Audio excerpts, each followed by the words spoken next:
60 عاما مرت على العم ذويب الزايدي وقدماه لا تحملانه بعد أن أصيبتا بمرض غريب في طفولته. اي والله في نعمة، أنا حاسس بنفسي في نعمة، ما قاصر أي شيء. مبسوط؟ مبسوط. التعب مع ربي وأقول بيان هذا حرام. لكن هذه الإعاقة لم تمنع العم ذويبي من الزواج وإنجاب 3 من الأبناء. إلى هنا والحكاية تبدو عادية، لكن العم ذويبي لم يستطع إكمال رحلة العمر مع زوجة تعاني من مرض نفسي، ما وضع الرجل أمام اختبار آخر، وهو القيام بدور الأب والأم معا. وجاءت ثمرة هذا الجهد أبناء متفوقون دراسيا. الدعوة ما طال عمرك صبر، تبى صبر. والله اني مخبطني يعني من يوم اني اشتغلت وانا صغير لهالحين ما دورت واحد اقول ودني جيبني. ليه؟ خادم نفسي.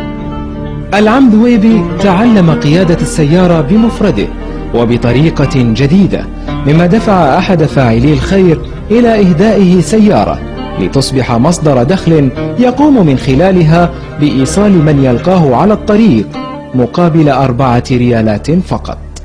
وركبت السيارة بالعبطة غلط، حتى أضرب السوق طال عمرك، ومعي واحد قدام فراسه شايبه وواحد ورا، وجيك من عند اللفة شفت اللي عند الشرطة واضرب العمود حق الكهرباء اللي أنا موديه في الشارع الثاني.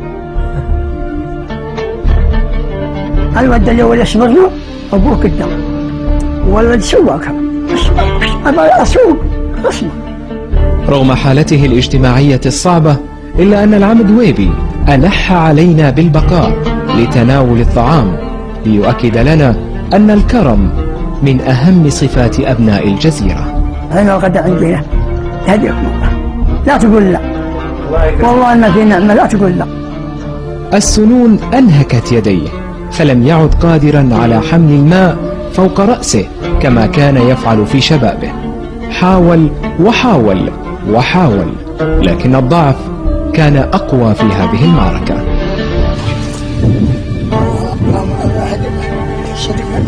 سلام. قام الواحد صدق بعث في ضعفه. خلاص لا تتعب.